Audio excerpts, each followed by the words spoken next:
सभी अध्यात्म जिज्ञासुओं का मैं स्वागत करता हूं। अध्यात्म यानी स्पिरिचुअलिटी का विषय सदा ही कंफ्यूजन से भरा है। जैसे हमने कहा मिस्ट्री कह लो, कंफ्यूजन कह लो, एक ब्लैक बॉक्स है। हर व्यक्ति का स्पिरिचुअलिटी का अपना ही दृष्टिकोण है, अपना व्यू है, और इसी तरह से हर धर्म का, हर पंथ का भी अलग अलग व्यू होता है। वैसे तो ज्यादातर स्पिरिचुअलिटी और अध्यात्म को रिलीजन और धर्म से ही जोड़ा गया है, लेकिन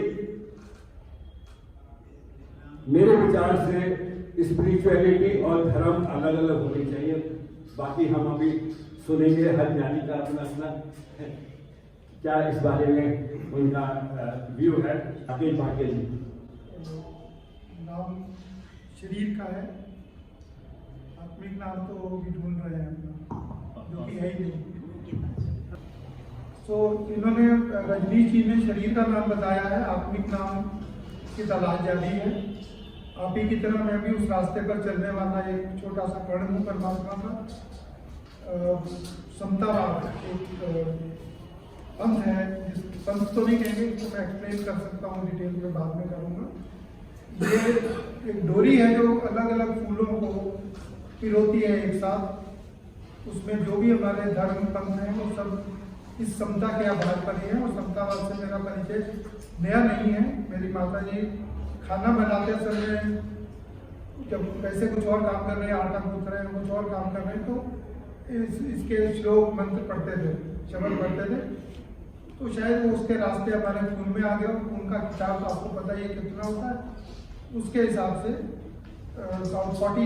23-24 साल पहले मैं समतावाद में पहली बार अपने किसी कारण से गया जब जिंदगी का डिलेमा था।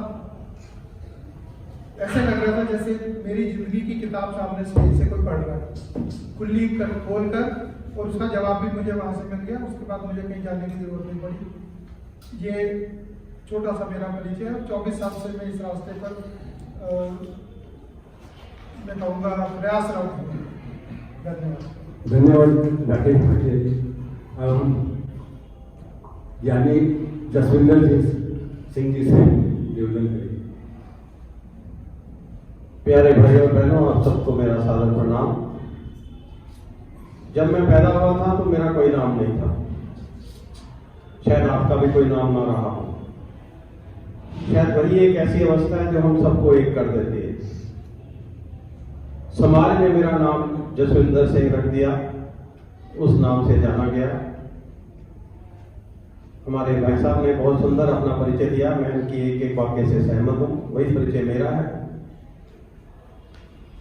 क्वालिफिकेशन में मैं M.Com CA हूं। 20 साल बैंक में काम किया, फिर 25 साल जो है बिजनेस व्यापार में रहे। पिछले 6.5-7 वर्ष से ईश्वर की कृपा में कहूंगा इस रास्ते पर अग्रसर करवा दिया। जब मैं 11th में था, देहरादून का रहने वाला हूं, तो वहां डिस्ट्रिक्ट लेवल पे आर्य समाज वाले जो हैं कंपटीशन करते हैं, शायद आज भी होता होगा। रिटर्न एग्जाम होता है सत्यार्थ प्रकाश के ऊपर। तो सत्यार्थ प्रकाश को अच्छे से पढ़ा समझा, और डिस्ट्रिक्ट लेवल पे जब मैं उसमें बैठा तो मैंने डिस्ट्रिक्ट टॉप किया, 96.7% मार्क्स लिए। आज भी सर्टिफिकेट मेरे पास है। मैं समझता हूं कि हम सब अलग अलग दिखाई दे रहे हैं, अलग अलग अपना परिचय दे रहे हैं, और जब आप स्पिरिचुअलिटी की बात करने के लिए हम लोग यहाँ बैठे हैं तो सब एक ही हैं। उपस्थित बंधु, मातृशक्ति, मंचस्थ विद्वत मंडल, बहुत सुंदर चर्चा चल रही है अपना अपना परिचय देने की। परिचय तो सबका एक ही होता है। पहला परिचय तो हम उस परम पिता परमात्मा के अमृत पुत्र पुत्रियां मानव जाति हैं। ये सबसे बड़ा परिचय है कि हम एक मानव हैं, और एक अच्छा मानव बन सके, यही हमारा सबसे बड़ा उद्देश्य रहना चाहिए। मैंने जहाँ जन्म लिया, मेरे पूज्य पिताश्री अपने समय के माने हुए संस्कृत स्कॉलर, वेद स्कॉलर, योग स्कॉलर सब रहे।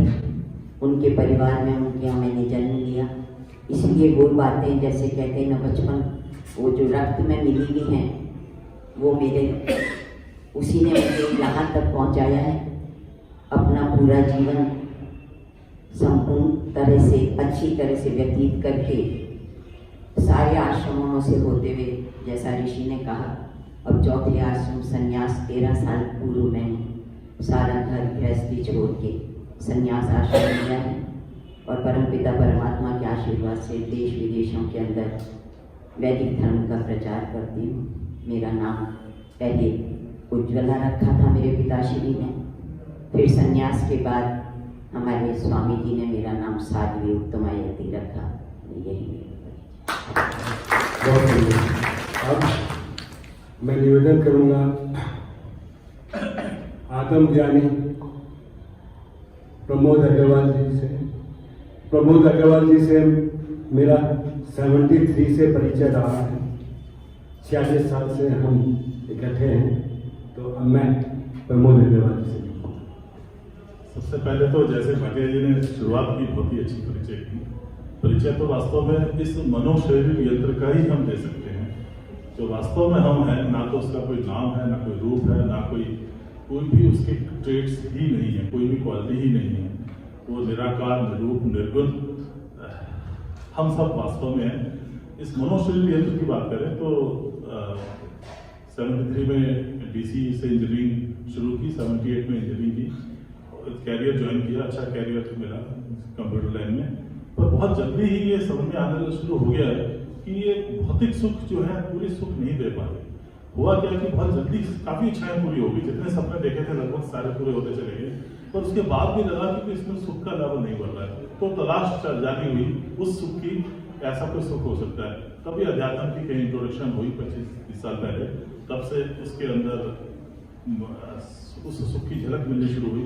सबसे पहले ट्रांसडेंटल मेडिटेशन से स्पिरिचुअलिटी में एंट्री हुई, उसके बाद बहुत तरह की मेडिटेशन, बहुत तरह के कोर्सेज सामने इस मनुष्य यंत्र को करने का मौका मिला। पर अंत में एक आत्मज्ञान की, वेदांत की दो हफ्ते की वर्कशॉप के अंदर में उसकी पहचान हुई, जिसको हम पूरी जिंदगी भर अपने से बाहर ढूंढते हैं, कहीं ऊपर ढूंढते हैं। कोई परमात्मा कहता है, कोई भगवान कहता है, पर ये समझ में आया और सारा समझ में नहीं आया। ये अनुभूति हुई कि जिसको हम ढूंढने चले थे वो मैं खुद ही हूँ। वो खुद क्या हूँ, उस चीज की अनुभूति हो सकती है और हुई। और ये जैसा समझ लो एक उस अनुभूति के अंदर ही रहना उसके बाद से आ गया। अब ये आत्मज्ञानी का बोला कहने में, आत्मज्ञानी कोई हो ही नहीं सकता। आत्मज्ञान हो सकता है पर आत्मज्ञानी नहीं हो सकता। उसका कारण यह है कि आत्मज्ञान के बाद आत्मज्ञान का पाने वाला नहीं बचता। जिसने आत्मज्ञान पाया था वो अब रहा ही नहीं, तो उसको अब आत्मज्ञानी नहीं कह सकते, क्योंकि वो एक ही तत्व बचा जिसको कोई नाम से पुकारा ही नहीं जा सकता। वास्तव में तो सच्चाई यही है। बहुत अच्छा, बहुत सुंदर। तो अग्रवाल जी की एक विशेषता है, जब तक आप इंजीनियर थे तो नंबर 1 टेक्निकली बहुत साउंड, उसके बाद शेयर मार्केट में गए तो शेयर मार्केट में एक्सपर्ट, अब आप स्पिरिचुअलिटी में आए तो स्पिरिचुअलिटी में भी सबसे आगे रहते हैं। बहुत अच्छा, बहुत सुंदर।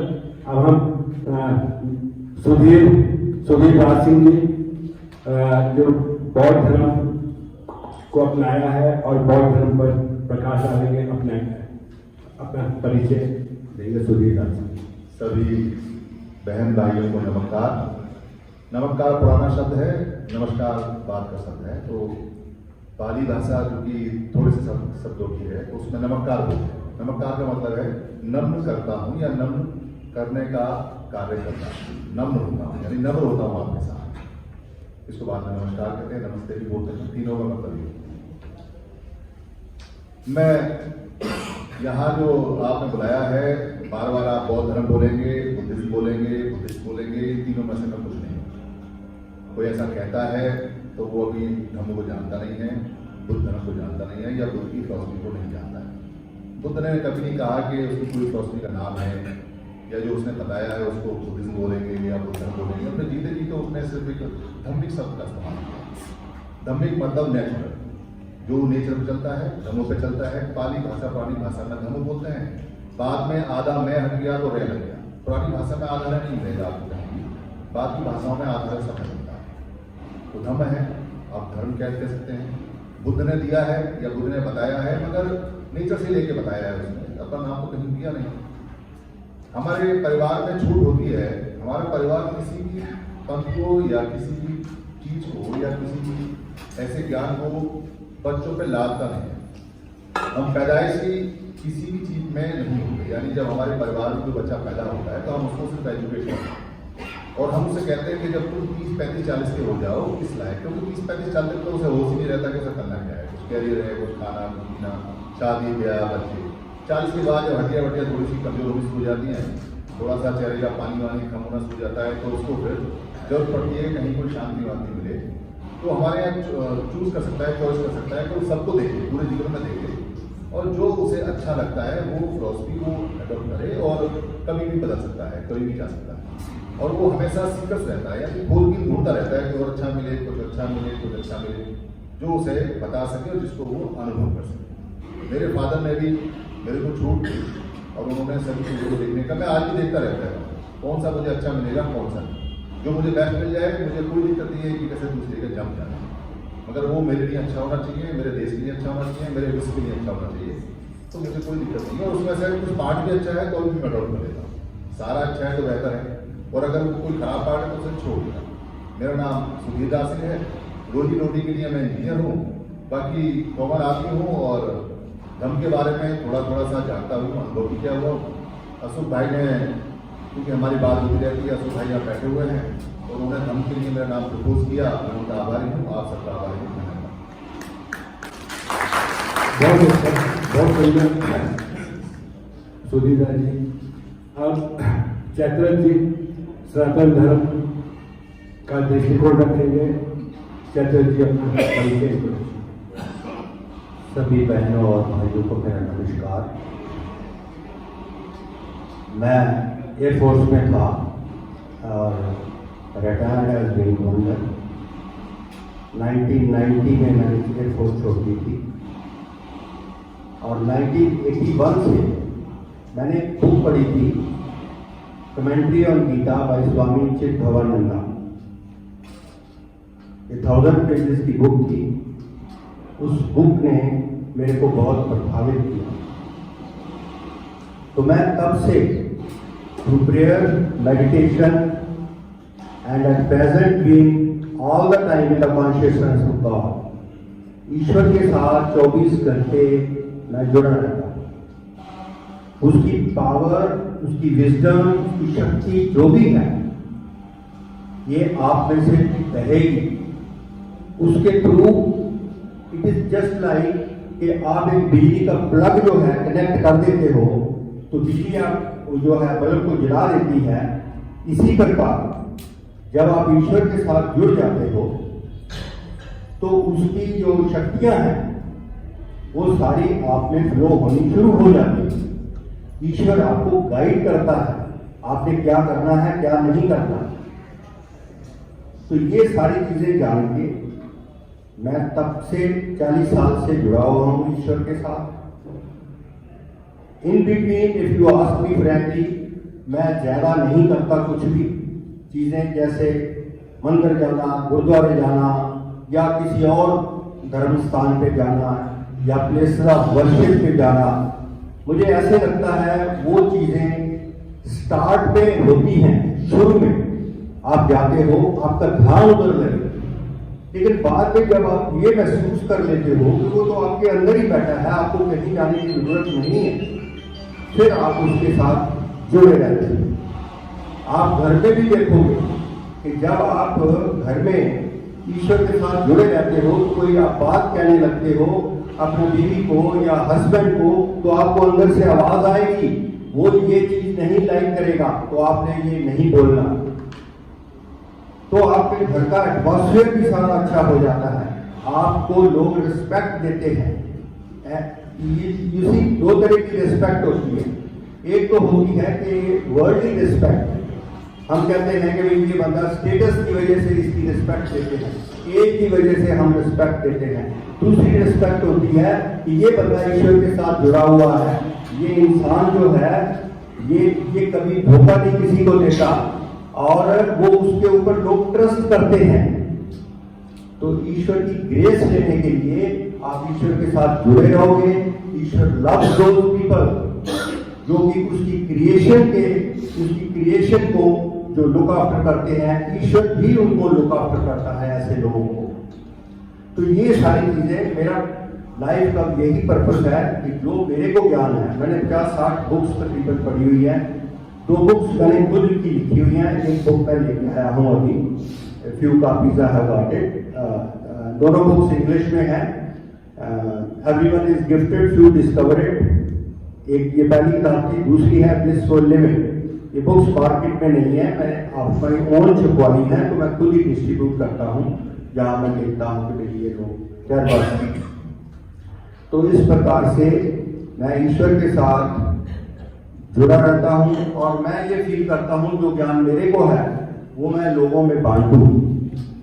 अब जब ज्ञान बांटते हो तो आपको हो सकता है आपने 10 चीजें बताई हो, उसमें से किसी को एक चीज ही अच्छी लगती है या 2 चीजें अच्छी लग गई, उसने अपने जीवन में उतार ली, तो मैं सोचता हूँ मेरा पर्पस सर्व हो गया।